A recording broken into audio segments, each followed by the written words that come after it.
جو کچھ تم عمل کر رہے ہو اللہ اسے دیکھ رہا ہے۔ اے ایمان والو، اطیعوا اللہ و اطیعوا الرسول، اللہ کی مانو اور اللہ کے رسول کی مانو۔ وَأُولِي الْأَمْرِ مِنْكُمْ، اور ان لوگوں کی اطاعت کرو، ان کی بات مانو جنہیں اللہ اور اللہ کے رسول کے قانون کے مطابق تمہارے اوپر حاکم مقرر کیا گیا ہے۔ فَإِن تَنَازَعْتُمْ فِي شَيْءٍ فَرُدُّوهُ إِلَى اللَّهِ وَالرَّسُولِ إِن كُنتُمْ تُؤْمِنُونَ بِاللَّهِ وَالْيَوْمِ الْآخِرِ۔ اگر تمہارا اختلاف ہو جائے، جھگڑا ہو جائے، تنازع بن جائے اپنے حکمرانوں کے ساتھ، حکم دینے والوں کے ساتھ، وہ کوئی اور راستہ بتائیں اور تم کسی اور راستے پر چلنا چاہو، اس تنازع میں، اس جھگڑے میں تمہارا فیصلہ صرف قرآن و سنت سے ہوگا۔ فردوہ الی اللہ والرسول، اس جھگڑے کو اللہ سے نپٹواؤ، اللہ کے رسول سے اس کا فیصلہ کرواؤ، کسی اور طرف مت جاؤ، اس لیے کہ تم اللہ کو ماننے والے ہو اور اللہ ہی کے سامنے کل جواب دہ بھی ہو۔ ذالک خیر، ایمان والو یہی تمہارے لیے بہتر ہے۔ اس کے علاوہ کوئی راستہ اختیار کرو گے وہ خیر نہیں ہوگا، وہ شر ہوگا۔ ذالک خیر، یہی تمہارے لیے بہتر ہے۔ وَأَحْسَنُ تَأْوِيلًا، اور یہ انجام کے اعتبار سے بھی سب سے اچھا ہے، نتائج بھی اسی کے اچھے ہیں۔ أَلَمْ تَرَ إِلَى الَّذِينَ يَزْعُمُونَ أَنَّهُمْ آمَنُوا بِمَا أُنزِلَ إِلَيْكَ وَمَا أُنزِلَ مِن قَبْلِكَ، دیکھا تم نے ان لوگوں کو کہ جو لوگ اپنے آپ کو ایماندار سمجھتے ہیں، مسلمانوں والا نام ہے، مسلمانوں کے گھروں میں پیدا ہوئے ہیں اور اپنے آپ کو یزعمون انہم آمنوا، وہ سمجھتے ہیں کہ ہم ایماندار ہیں، ذہن میں یہ بات بیٹھی ہوئی ہے کہ ہم قرآن پر ایمان رکھتے ہیں، قرآن سے پہلی کتابوں پر ایمان رکھتے ہیں۔ یریدون ان یتحاکموا الی الطاغوت،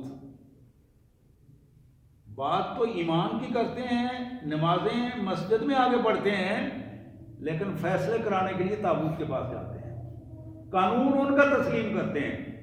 جو الطاغوت ہر اس رویے کو، شخصیت کو، نظام کو کہیں گے جو اللہ کے راہ میں رکاوٹ بنے، اللہ کے نظام کے راستے میں رکاوٹ بنے۔ یزعمون انہم آمنوا، ان کی سوچ یہ ہے کہ ہم مسلمان ہیں، مسلمانوں کے گھروں میں پیدا ہوئے ہیں، مسلمانوں کے جیسے نام ہے، ہمارے باپ دادا ہمارا مسلمان ہے، ہم مسجد میں بھی آتے جاتے ہیں، روزے بھی رکھتے ہیں، ہم مسلمان ہیں۔ یزعمون، زوم ان کا یہ ہے، ذہن میں پکی بات بیٹھی ہوئی ہے کہ ہم قرآن پر بھی ایمان رکھتے ہیں، پہلی کتابوں پر بھی ایمان رکھتے ہیں، لیکن یریدون ان یتحاکموا الی الطاغوت، چاہتے یہ ہیں، مفادات کا تقاضا یہ ہے کہ وہ طاغوت کے پاس فیصلے کروائیں، طاغوت کے ساتھ ان کی تصدیق کریں، اللہ کے دشمنوں کے ساتھ کھڑے ہوں، اللہ کے نظام کے دشمنوں کے ساتھ کھڑے ہوں۔ یریدون ان یتحاکموا الی الطاغوت وقد امروا ان یکفروا بہ، اللہ فرماتے ہیں ہم نے تو انہیں حکم دیا تھا کہ تم طاغوت کا انکار کر دو، ہم نے تو انہیں حکم دیا تھا کہ تم اللہ اور اللہ کے رسول اور اللہ کے نظام کے دشمنوں کا انکار کر دو، ان سے کفر کرو۔ ان یکفروا بہ، بجائے کفر کرنے کے، بجائے انکار کرنے کے، تمہاری پوزیشن یہ ہے کہ تم ان کی اطاعت کر رہے ہو، تم ان کے ساتھ کھڑے ہو، تم لوگوں کی رائے ان کے مطابق بنا رہے ہو۔ وقد امروا ان یکفروا بہ، انہیں حکم دیا گیا تھا کہ وہ اس کا انکار کریں، ان کے ساتھ کفر کریں اور انہیں بتا دیں کہ ہم تمہاری بات نہیں مانتے۔ وَيُرِيدُ الشَّيْطَانُ أَن يُضِلَّهُمْ ضَلَالًا بَعِيدًا، شیطان تو یہ چاہتا ہے کہ طاغوت کے دائرے میں تمہیں لا کر ذلت و رسوائی کا نمونہ بنا دے۔ دنیا میں تو 4 لمحے ہیں، یہ نکل جائیں گے اور ہمیشہ ہمیشہ کی زندگی ذلت و رسوائی کا نمونہ بن جائے گی۔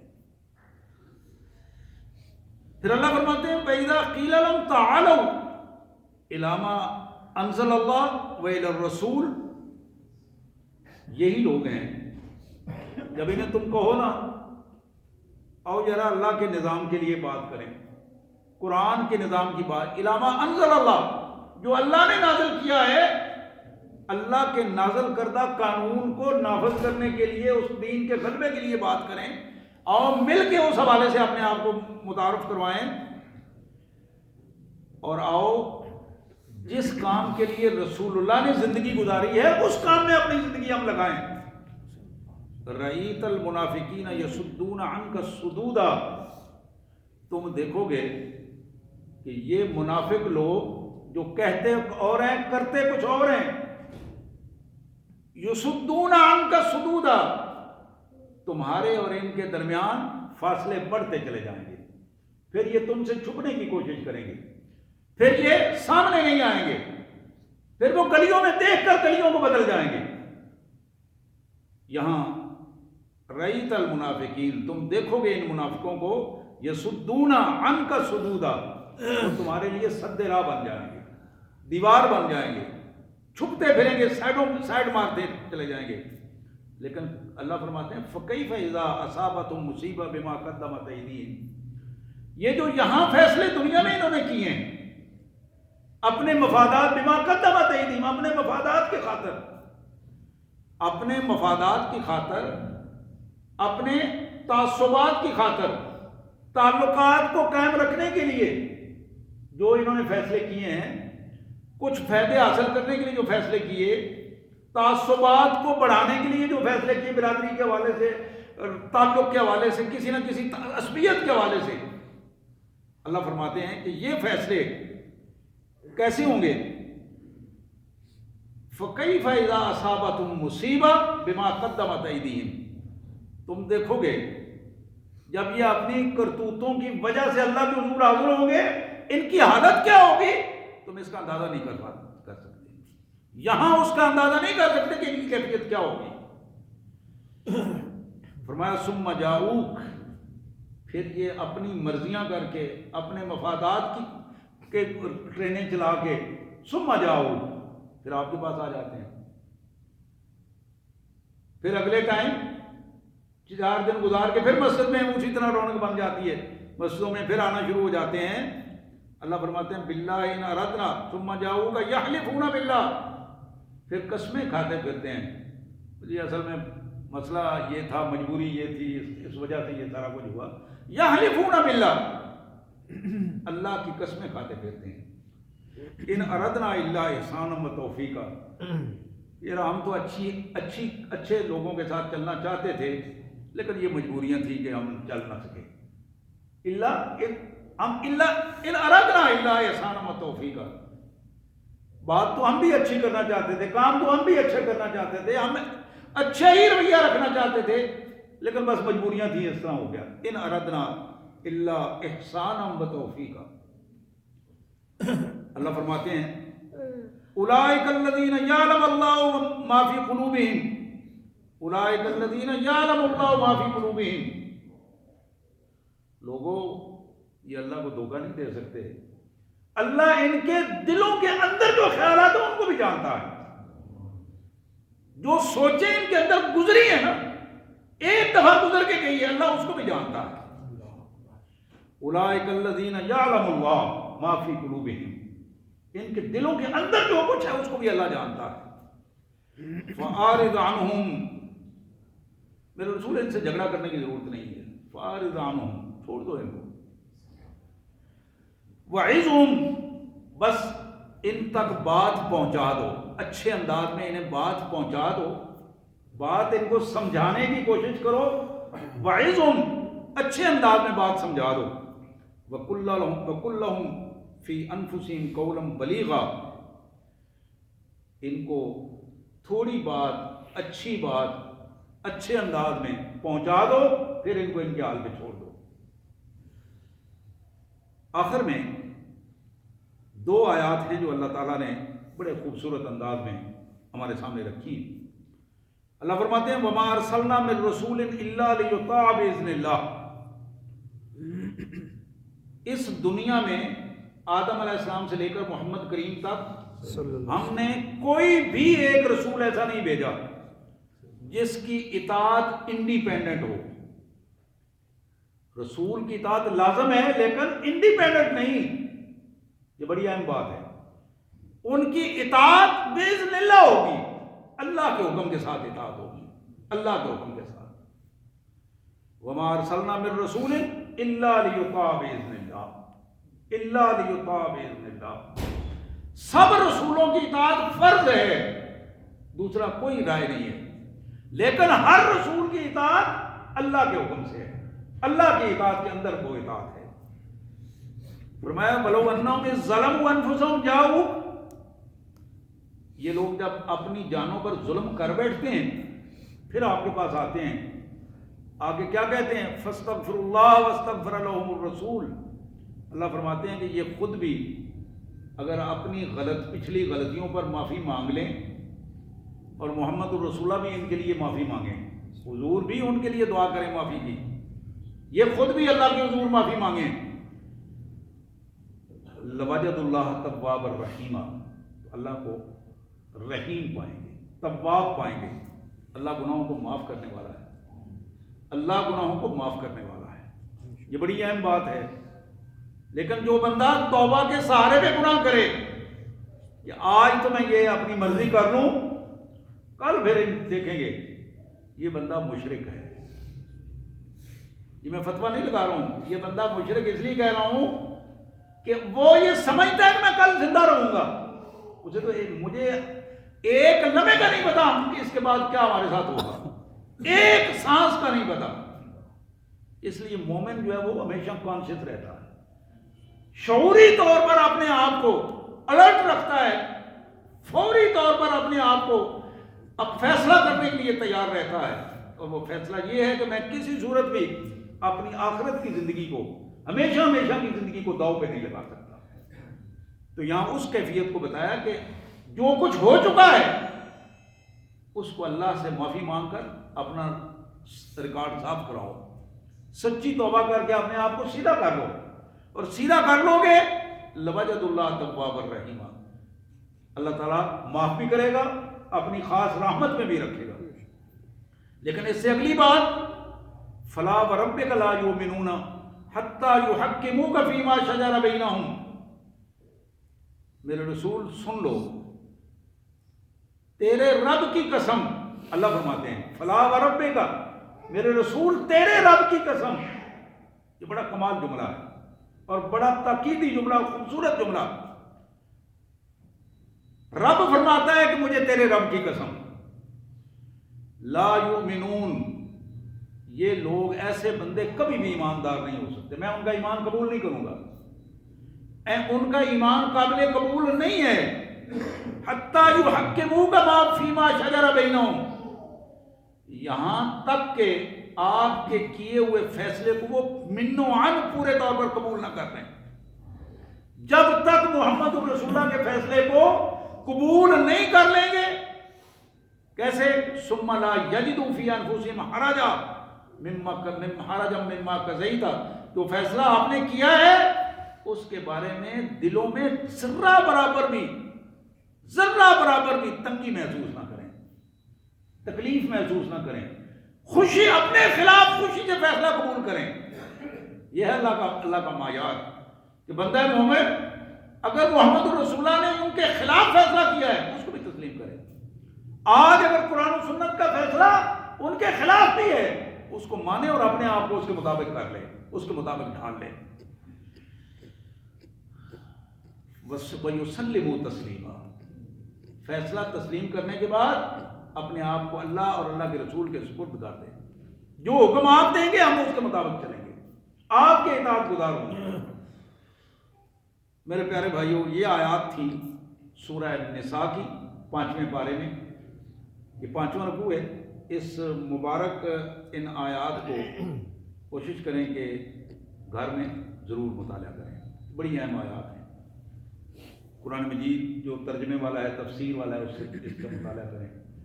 ہمیں اندازہ ہو. میں پڑھ رہا تھا بخاری شریف کی حدیث مبارک, اسی آیت کے مبارک آیت کے حوالے سے, کہ نبی رحمت صلی اللہ علیہ وسلم نے جب یہ آیت فرمائی، آپ نے فرمایا کہ لوگوں اس وقت کیا حال ہو جائے گا، وقت ایسا آئے گا کہ تمہیں پھر فیصلے کے دن کا انتظار ہوگا، فانتظر الساعہ، کہ جب امانتیں ضائع کر دی جائیں گی، اذا تضیع الامانہ، جب امانتیں ضائع کر دی جائیں گی تو تمہارا کیا خیال ہے کہ اس وقت حالات کس طرح بنیں گے، ظلم کس طرح معاشرے میں چھا جائے گا جب امانتیں ضائع ہو جائیں؟ تو صحابہ کرام تھوڑی پریشانی کے عالم میں پوچھنے لگے، اللہ کے پیارے حبیب صلی اللہ علیہ وسلم، ہم تو امانتوں کا خیال کرتے ہیں، کسی کا پیسہ ہو اس کو بڑی دیانتداری کے ساتھ کوشش کرتے ہیں واپس کیا جائے، امانتوں کا پورا خیال رکھتے ہیں، تو یہ بات سمجھ نہیں آئی کہ یہاں امانتیں ضائع کس طرح ہوں گی۔ میرے پیارے آقا صلی اللہ علیہ وسلم نے فرمایا کہ لوگوں، جب تم اپنی حکمرانی کا اختیار کسی نااہل کے سپرد کر دو گے، یہ امانتیں ضائع کرنے والی بات ہے۔ بڑے دو کے الفاظ میں رسول کائنات صلی اللہ علیہ وسلم نے فرمایا، جب تمہیں رائے دینے کا اختیار ملے اور تمہاری رائے نااہل لوگوں کے حوالے سے رائے چلی جائے تو پھر یہ وہ چیز ہے جو امانتیں ضائع کرنے والی بات ہے۔ پھر تم اللہ کے فیصلے کا انتظار، فانتظر الساعہ، پھر اللہ کے فیصلے کا انتظار کرو کہ وہ وقت آئے گا، اس وقت جو فیصلہ ہوگا وہ نہ فیصلہ واپس ہوگا نہ تمہاری جان چھوٹے گی۔ فانتظر الساعہ، دنیا میں ویسے دلالت سے کاٹے گا وقت، اور آخرت میں اس سے زیادہ بڑی دلالت جو ہے سامنے آئے گا۔ تو میرے پیارے بھائیوں، یہ جو نااہل کو اہل بنا دینا، یہ اتنی بڑی ذلت ہے،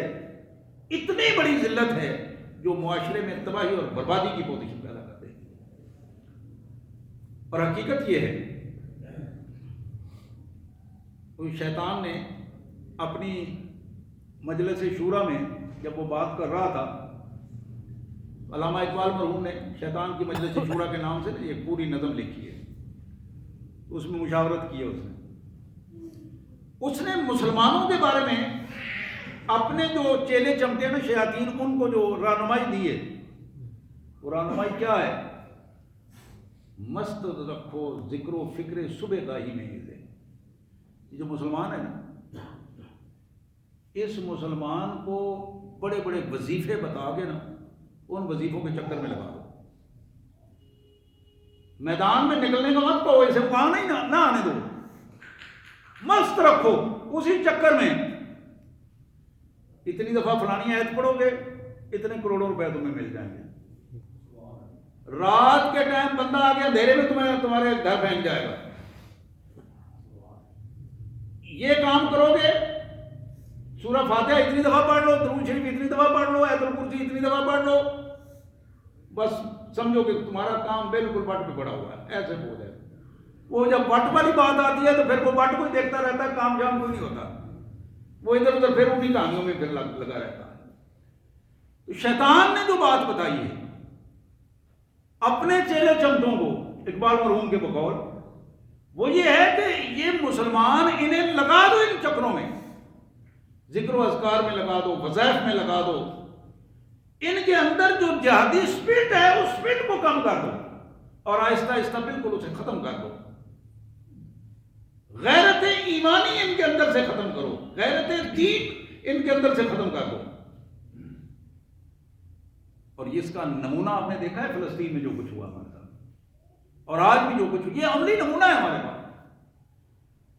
جو کچھ کشمیر میں ہو رہا ہے، آنے والے حکمران جس انداز میں اس کو ہینڈل کرتے رہے ہیں، اور آج جو کچھ ہینڈل ہو رہا ہے جس انداز میں ہے،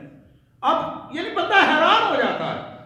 کہ کیا حرکتیں، کن مفادات کے تحت کون سی قوتیں جو ہیں وہ ڈوریاں ہلا رہی ہوتی ہیں، اور ان ڈوریوں کے پس منظر میں نتائج جو ہیں وہ سامنے آ رہے ہوتے ہیں، اور کہنے والے کہہ رہے ہیں ہمارا تو اس میں قصور ہی کوئی نہیں، ہم نے تو بالکل ٹھیک کیا، فلاں جگہ پہ بیان دیا، فلاں جگہ پہ تقریر بھی کی، فلاں جگہ پہ یہ کام کیا، فلاں پہ یہ خدا اقداس بھی پیش کی۔ تو یہ وہ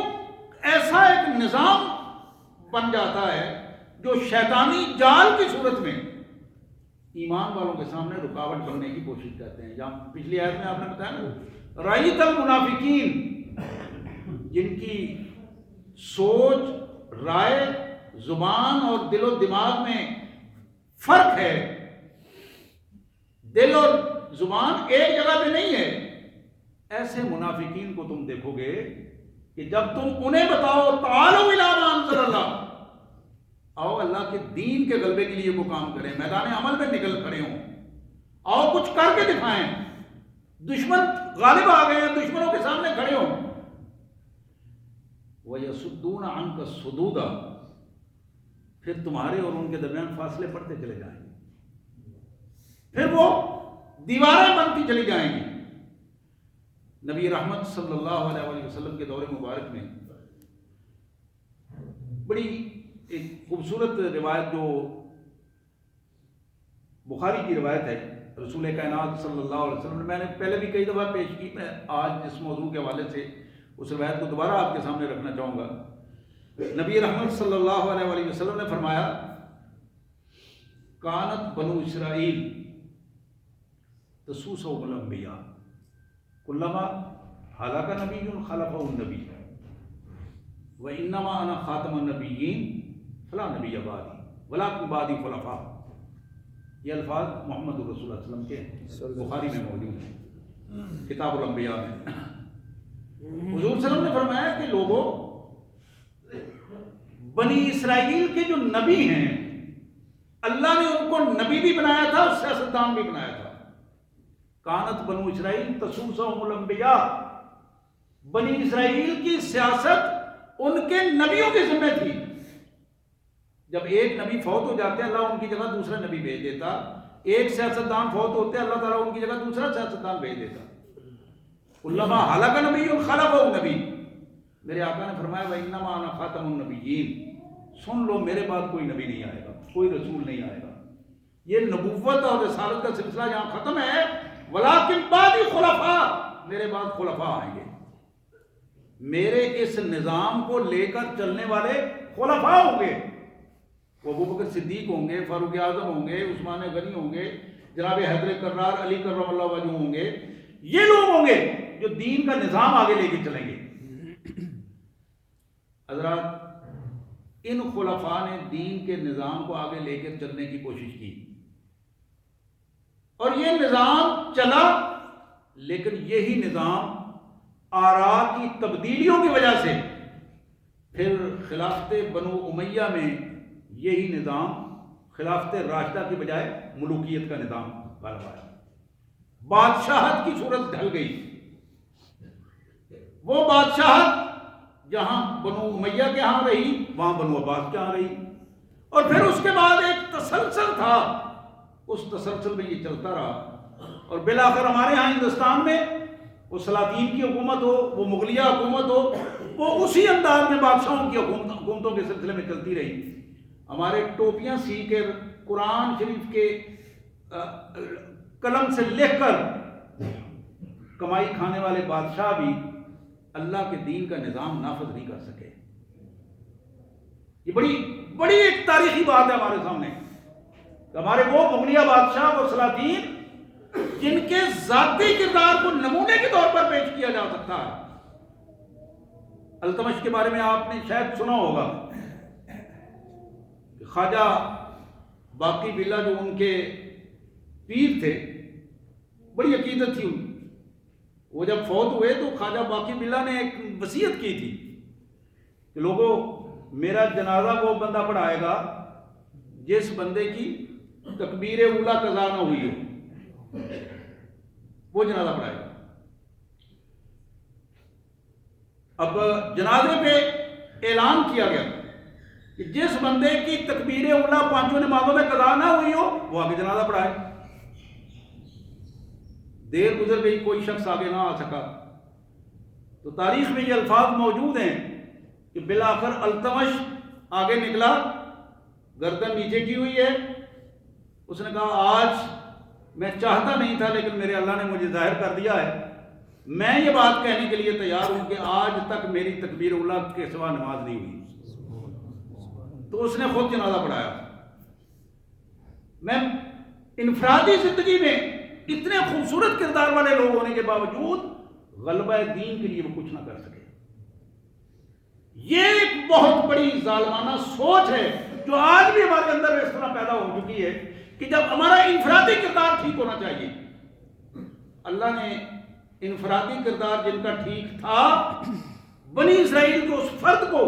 نیچے رکھ کر اس کی بستی اوپر رکھ کر تباہ کرنے کا حکم دیا تھا، اس لیے کہ اللہ کو انفرادی کردار منظور نہیں ہے. انفرادی کردار بڑی خوبصورتی کا نام ہے، لیکن اصل جو ذمہ داری ہے وہ انفرادی کردار کے ساتھ اجتماعیت اور معاشرے کو